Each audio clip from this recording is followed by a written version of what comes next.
Yesterday, while I was taking a shower, I realized that the shampoo I was using smelled exactly like a bowl of Fruit Loops. And it's not supposed to. I mean, it's not flavored anything. It's not like a kid's centered shampoo that's supposed to be fruity, but I mean, it has a striking resemblance to the Fruit Loops I remember as a kid. So today I decided to build a Fruit Loops themed deck. Mortar is the cereal bowl. Phoenix is in there because he closely resembles the Fruit Loops mascot, the toucan. There's a few different colors of Fruit Loops that we have. We have the milk.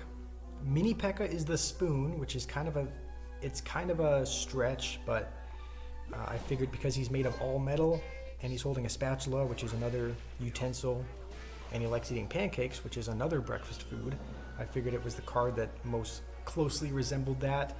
And then Berserker is the kid who is gonna eat the Fruit Loops. So I played one or two matches before filming it with this deck, and it's not a great deck. The cards don't have a whole lot of synergy, but the hope is that we can at least win. The hope is that we can at least win one game with it. And the thing I wanted to talk about today is something that I don't. It's something that I don't normally. It's something that I wouldn't normally talk about because it's somewhat politically focused, not entirely, but I guess somewhat. And I'm not a very political person, so wouldn't normally talk about this, but I do have some thoughts about it, and that is the topic of abortion, because I've been seeing quite a bit on my like For You page and reels and whatnot of people talking about it, having discussions about it, and it kind of made me think a little bit. And my views on it, and again, these are just my views. Everyone's going to have a different opinion and a different thought. These are just mine. But in my mind, it's kind of like, let's say if you were going to, let's say you're planning a trip with your work buddies to go on vacation because you've been working a lot, you want to plan a vacation, so you guys all plan a trip to Vegas on one weekend. And so you plan this trip, you get everything ready, the weekend finally comes, you fly to Vegas, you're excited, you're looking forward to it, you saved up a little bit of money that you're planning to gamble at the casinos there. So you show up to the casino and you start playing on the electronic slot machines. I don't really know how it works, but you start playing on that and you end up doing pretty good. You actually win. You win quite a bit of money. You do pretty well for yourself. And after a couple of hours of that, you decide to switch it up a little bit and instead go over to the poker table. So you sit down, you play a few rounds of good old-fashioned Texas Hold'em, and you do pretty well at that as well. You end up actually winning quite a few rounds of that, and so you're feeling pretty good. You're feeling confident. You've won several $1,000s. You're on kind of a winning streak. You're on this vacation with your friends. So overall, your spirits are pretty high. And there's a certain round where you decide that you have a pretty good hand.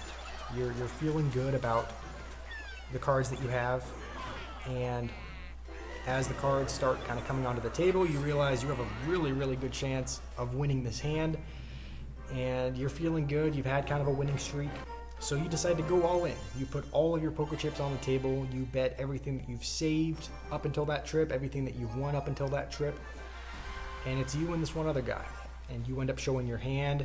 Your friends are behind you. They're all excited because they think you've just won, and then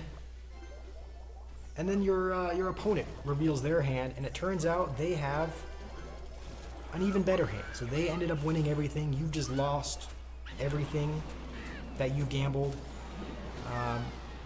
Now, in this scenario, are you able to just say, you know what? I don't like the outcome of that. I wasn't planning on losing, so I'm just gonna take all my poker chips back here.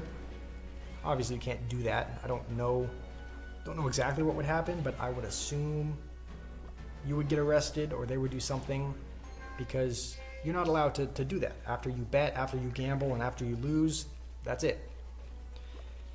And in my mind, this is similar to abortion in the sense that if you engage in sexual activity, that's essentially like gambling. You're participating in a certain activity that you know carries a risk to it, and you shouldn't gamble if you're not willing to take that risk.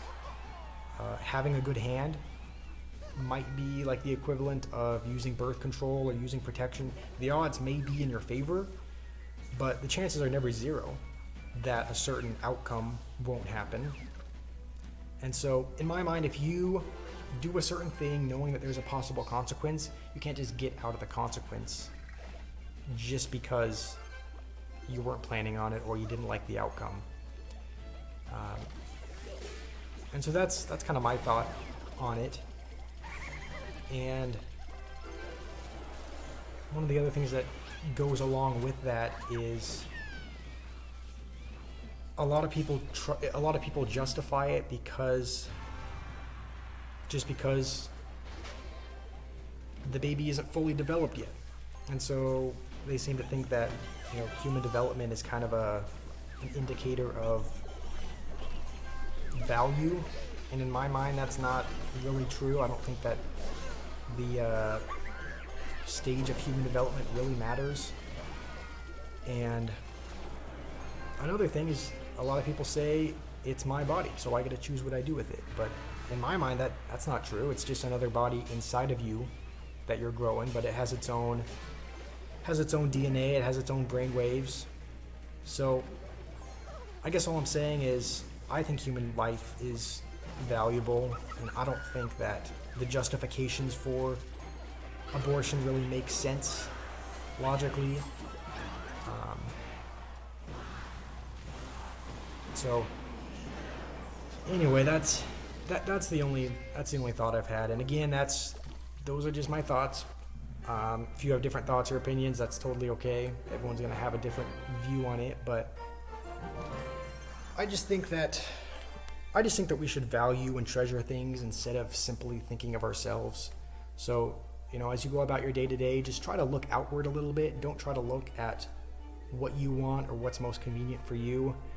Try to do something outside of yourself.